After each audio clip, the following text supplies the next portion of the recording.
Future continuous zamoni bilan davom etamiz. Bu kelasi davom zamon deb tarjima qilinadi va qilayotgan bo'laman degan tarjima bilan keladi. Boshlanishda ega demak bular I, you, he, she, it, we, you, they olmoshlari va unga tenglashtirilgan otlar. Masalan, the book itning o'rniga teng keladi yoki masalan the girl she ga teng keladiganlar. Orqasidan shall va will yordamchi fe'llari va orqasidan be verb ing shaklida keladi. Mana shu yerda bir gapni aytishimiz kerak. Shall hozirgi kunda nutqda juda kam ishlatiladi. Barcha egalarimizga nisbatan will be va orqasidan fe'lga ing shaklida ishlatsak bo'ladi. Masalan, aytsak bo'ladi: I will be playing football tomorrow. Ertaga men futbol o'ynayotgan bo'laman. Inkor shaklida ega I, you, he, she, it, we, you, they lardan keyin will not yoki qisqartirib won't be orqasidan fe'lga ing qo'yiladi. Masalan, men futbol o'ynamayotgan bo'laman demoqchi bo'lsam I will not be playing football yoki I won't be playing football shaklida beramiz. So'roq gapda will egadan oldinga o'tadi, keyin I, you, he, she, it, we, you, they olmoshlarimiz orqasidan be fe'lga ing shaklida qo'yamiz. Masalan, sen futbol o'ynayotgan bo'lasanmi desam, will you be playing football tomorrow deyman. Ha, o'ynayman desam, yes I will. Yo'q, o'ynamayman desam, no I will not yoki no I won't degan shaklda beriladi. Xo'p, future continuous, ya'ni kelasi zamonda bo'ladigan harakat tarjimasi qilayotgan bo'laman degan zamon kelishi uchun ba'zi bir ishoralar bor. Masalan, ertaga soat 5 da, xuddi shu payt ertaga, this time next week degani kelasi hafta shu vaqt yoki this time next year kelasi yil shu vaqt, still hali ham kabi so'zlarni ko'rsak, biz kelasi zamonda davomiy harakatni ifodalash uchun mana bu future continuous formulalardan foydalansak bo'ladi. Xo'p, mana qachon ishlatilinish holatlariga keladigan bo'lsak, avvalambor u kelasi zamon aniq bir momentda davom etayotgan harakatni ko'rsatish uchun ishlatilar ekan.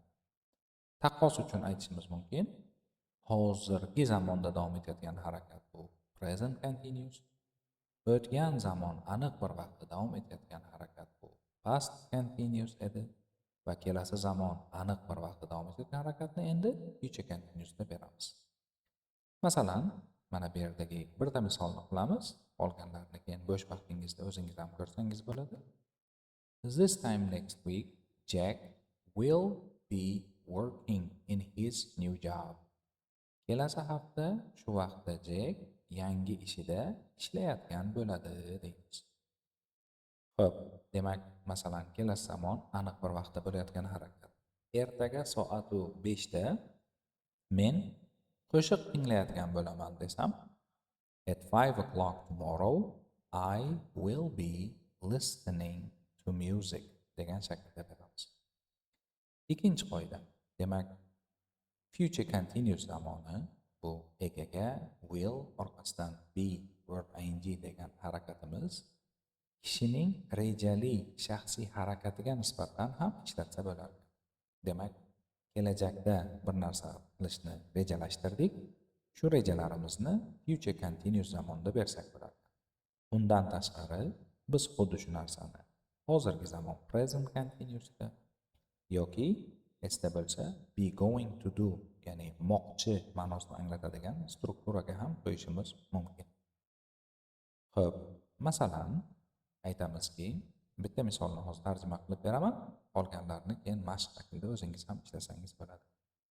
Can we meet on Monday? Ya'ni dushanba uchrashsak bo'ladimi deyapti.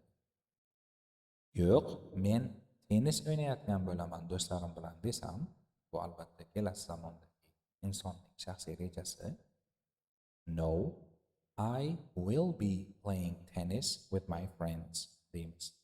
Xuddi shu narsani yana present continuousda I am playing tennis desa bo'lardi, esda bo'lsa, ega am, it, are, fe'lga ing yoki I am going to play tennis, ya'ni be going to da men tennis o'ynamoqchiman degan shaklda ham bersak bo'lardi.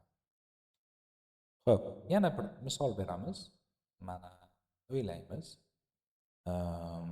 Kelasi yil shu vaqtda men Amerikada o'qiyotgan bo'laman deb reja qildik. Shuni qanday beramiz? To'g'ri. I will be studying in America this time next year degan shaklda beramiz. Xo'p, future continuous haqidagi asosiy qoidalar bizga nutqda va inshoda kerak bo'ladiganlar shulardan iborat. Mastlarni har safargidek bajaramiz va o'zimizdan gaplar ham tuzamiz.